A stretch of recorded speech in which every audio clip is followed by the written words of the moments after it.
मौलाना अबुल कलाम आज़ाद, मौलाना सईद अहमद दहलवी, हसरत मोहानी, हुसैन अहमद मदनी, इन लोगों ने एक पत्र लिखा कांग्रेस को। क्यों साबित करनी पड़ रही है भाई? वो कह रहे हैं ना कि हमने तो पाकिस्तान को नहीं चुना, हिंदुस्तान को चुना। हिंदुस्तान जितना आपका है उतना उनका है। अब क्यों चुप हो? बोलो। तो मैं, मेरे पिताजी के पिताजी के पिताजी के पिताजी के पिताजी पर सब पर अत्याचार हुए होंगे। बात तो सही है। इनके धर्म का एक कलमा है, खास तौर पर मुस्लिम धर्म का, तो बिस्मिल्लाहिर्रहमानिर्रहीम ला इलाहा इल्लल्लाह। कोई कमजोर नहीं होता इससे। जबरदस्ती का बिलीफ बनाया हुआ है जिसको तोड़ने की जरूरत है। अच्छा जल्दी से 10 सेकंड में आपको 30 सेकंड मानना पड़ेगा। पिताजी को पिताजी ना कहे कि मेरा देश प्रेम, मेरा पिता प्रेम इतना कमजोर है कि मैं पिताजी ना बोलूं। गजब बात हो गई। ये कोई तर्क होता है क्या? राष्ट्र में पैदा करती ये मौलाना इसलिए जूते खाता है। भारत माता खड़ा माता है। अरे आज प्रिया टीवी वाले भाई पिक्चर चालू करो बे। जब चुनाव आते हैं कोई न कोई एक ऐसा मुद्दा बीजेपी ढूंढ कर ले आती है जिससे मुस्लिमों को यह साबित करना पड़ता है कि वो देशभक्त हैं कि नहीं। क्या अब एक राजनीतिक लिटमस टेस्ट की तरह आपने राष्ट्रगीत को भी बना दिया? तो रुको जरा, सबर करो। तो फिर तो एक काम करे, क्योंकि हिंदुस्तान में तो हर तीसरे महीने चुनाव आते रहते हैं, इकट्ठी अपनी देशभक्ति साबित कर दे, बातें खत्म हो जाएगी रोज रोज की। भाई कैसी लगी? नहीं करना चाहिए भैया इनको। सबसे पहले तो मेरा ऐसा मानना है कि दुनिया पहुंच गई, बात कर रही है आर्टिफिशियल इंटेलिजेंस पर, स्पेस टेक्नोलॉजी पर, साइंस पर। कोई कैंसर की दवाई बना रहा है, कोई एड्स की दवाई बना रहा है, कोई कुछ कर रहा है। ठीक है। इन मौलानाओं ने इस देश का बंटा धारी कर दिया। ये कभी वंदे मातरम से आगे नहीं निकल पाए। यही नहीं, अभी और सुनिए। मतलब एक राष्ट्रगीत 150 साल पहले लिखा गया, 150वां सालगिरह हम उसका मना रहे हैं, लेकिन इनके गले से ये आज तक भी नहीं उतरा। अरे गजब बात है भाई। इस देश में रहते हो, इस देश का खाते हो, इस देश में सब कुछ करते हो, नौकरी करते हो, पैसा कमाते हो, देश को मानते हो, धर्म को मानते हो, तो भैया वंदे मातरम गाने में किसी को कोई दिक्कत नहीं होनी चाहिए। सही कह रहे हैं, ये तो हद हो गई। मेरा ऐसा मानना है कि चुनाव का कोई विषय नहीं है। पहली बात तो यह कि भारतीय जनता पार्टी को यह तो पता नहीं था कि 150 साल जब होंगे वंदे मातरम के, तब जो है बंगाल का चुनाव होगा। और अभी तो रुको।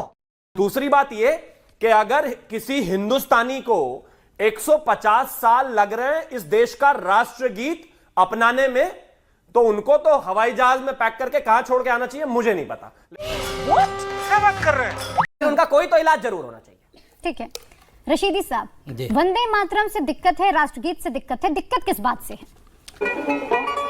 Good question, you are a good question. देखिए 18वीं शताब्दी में ये गीत लिखा गया। 1937 में उस वक्त के कुछ जो बड़े आलिम थे, जिसको आज लोग बिला वजह जिनको पता नहीं है कोड़ करते हैं, मौलाना अबुल कलाम आज़ाद, मौलाना अबुल कलाम आज़ाद, मौलाना सईद अहमद दहलवी, हसरत मोहानी, हुसैन अहमद मदनी, इन लोगों ने एक पत्र लिखा कांग्रेस को। क्या बात कर रहे हैं? जब स्टेट्स बनने लगे, सरकारें बनी स्टेट वाइज, तो कांग्रेस ने 1937 में जो अधिवेशन बुलाया, उस अधिवेशन में एक रेजोल्यूशन पास किया कि सिर्फ 2 पंक्ति रखी जाएंगी। उसके अलावा की जो 2 पंक्तियां, बाकी पंक्तियां हैं जो इस्लाम और मुसलमान के आस्था के आड़े हैं, उनको हटा दिया जाएगा, और उनको हटा दिया गया। ठीक है। अब फिर जनवरी 28 में एक रेजोल्यूशन, एक एडवाइजरी जारी कर दी गई, और वो पंक्तियां फिर शामिल कर दी गई। सवाल ये है कि जब 1937 में एक सवाल उठा और वो पंक्तियां हटा दी गई, इस देश का मुसलमान भी इस देश का नागरिक है। उस देश के नागरिक की तमाम भावनाओं को समझना भी सरकार की जिम्मेदारी है। ठीक है।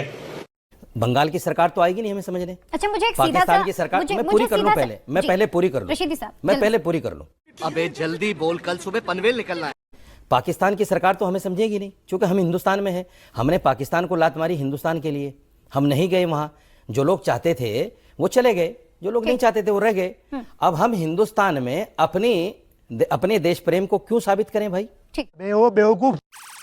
यही हमारा सबसे बड़ा देश प्रेम है कि हमने पाकिस्तान को लात मार के हम हिंदुस्तान में रह गए। इसके बाद आपके पास इससे बड़ा देश प्रेम क्या हो सकता है? बार बार देशभक्ति क्यों साबित करनी पड़ रही है भाई? वो कह रहे हैं ना कि हमने तो पाकिस्तान को नहीं चुना, हिंदुस्तान को चुना। हिंदुस्तान जितना आपका है उतना उनका है। अब क्यों चुप हो? बोलो।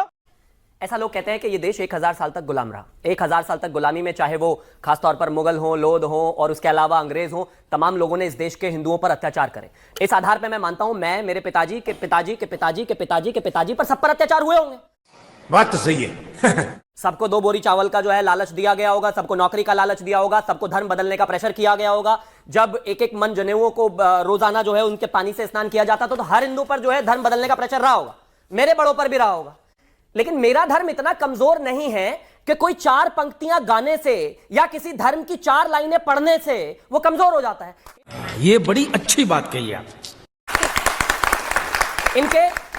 इनके धर्म का एक कलमा है, खास तौर पर मुस्लिम धर्म का, तो बिस्मिल्लाहिर्रहमानिर्रहीम ला इलाहा इल्लल्लाह मोहम्मद रसूलुल्लाह सल्लल्लाहु अलैहि वसल्लम। लो मैं मुसलमान हो गया क्या? पढ़ दिया मैंने। अरे मेरे महादेव इतने कमजोर है क्या? मेरा धर्म इतना कमजोर है क्या? किसी की 4 लाइनें पढ़ने से हो जाएगा? मेरा पूरा जीवन चला गया। मैं उनके धर्म का सम्मान करता हूं, अपने को मानता हूं, और मुझे लगता है कि धर्म किसी का कोई कमजोर नहीं होता इससे। जबरदस्ती का बिलीफ बनाया हुआ है, इसको तोड़ने की जरूरत है। अच्छा जल्दी से 10 सेकंड में आपको 30 सेकंड 10 देखिए। सेकंड में अभी शिवम भाई ने एक बहुत अच्छी बात कही कि सब मेरा धर्म इतना कमजोर है क्या?